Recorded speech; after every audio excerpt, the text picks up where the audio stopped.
मुझे मालूम हुआ है कुछ लोग हमारे साथ रहते थे और आज कोई आजाद उम्मीदवार को लेके घूम रहे हैं, कोई कुछ और कर रहे हैं। मैं यहाँ इस मंच से, खुले मंच से कह देना चाहता हूँ कि यह परिवर्तन का साल है। ये कोई भी इंफरादी लड़ाई, आपसी लड़ाई बर्दाश्त नहीं किया जाएगा। आप जितने भी हो, एक होकर राष्ट्रीय जनता दल के उम्मीदवार आसिफ को वोट दे, और जो वोट आसिफ को नहीं देगा, याद रखना अली अशरफ फातमी या राजद का वो आदमी या इंडिया गठबंधन का वो आदमी नहीं हो सकता है। इसलिए ऐसे लोगों से परहेज करना और मिलजुल करके, एक होकर के, मैं आपसे बता देना चाहता हूं साथियों, ये जो चुनाव है ये आर्थिक न्याय का चुनाव है।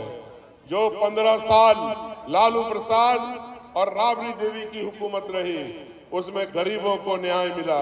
जो गरीब थे वो सड़कों पे आज चल रहे हैं, अपनी आवाज बुलंद कर रहे हैं। और ये जो अब तेजस्वी की सरकार आने वाली है, यह आर्थिक न्याय की सरकार है। ये आर्थिक न्याय की लड़ाई है साथियों।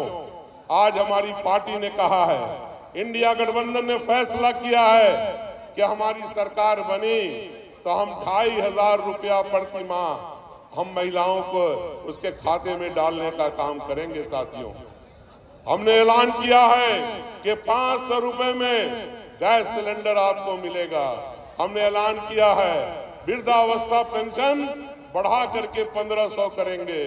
जो इलेक्ट्रिक बिल आता है आपका, उसकी 200 यूनिट बिजली आपको फ्री में मिलेगी साथियों। और आर्थिक न्याय में जो सबसे बड़ा ऐलान हमारे नौजवान होने वाले मुख्यमंत्री उन्होंने कहा है कि हर वो गरीब परिवार जिसके अंदर सरकारी नौकरी नहीं है, चाहे वो पढ़ा लिखा हो या नहीं हो, सब नौजवानों को, हर परिवार में कम से कम एक आदमी को हम सरकारी नौकरी देने का काम करेंगे साथियों। अगर आर्थिक न्याय नहीं हुआ तो सामाजिक न्याय पूरा नहीं होगा। ये आने वाला जो बिहार का चुनाव है, याद रखना, ये यहाँ कारखाना भी लाएगा, यहाँ कारोबार लाएगा, यहाँ अच्छे एजुकेशनल इंस्टीट्यूशन लाएगा। आज देखो चारों तरफ जो पुराने कारखाने हैं वो बंद हैं, उसको खोलना है फिर से और नए कारखाने लाना है, नया कारोबार लाना है। आज मालूम कर लो, देश के अंदर सबसे ज्यादा अनपढ़ लोग किसी राज्य में बसता है तो वो बिहार के अंदर, सबसे ज्यादा बेरोजगार लोग अगर कहीं बसता है तो वो बिहार के अंदर, सबसे ज्यादा क्राइम अगर बिहार हिंदुस्तान के अंदर कहीं है तो वो बिहार है साथियों।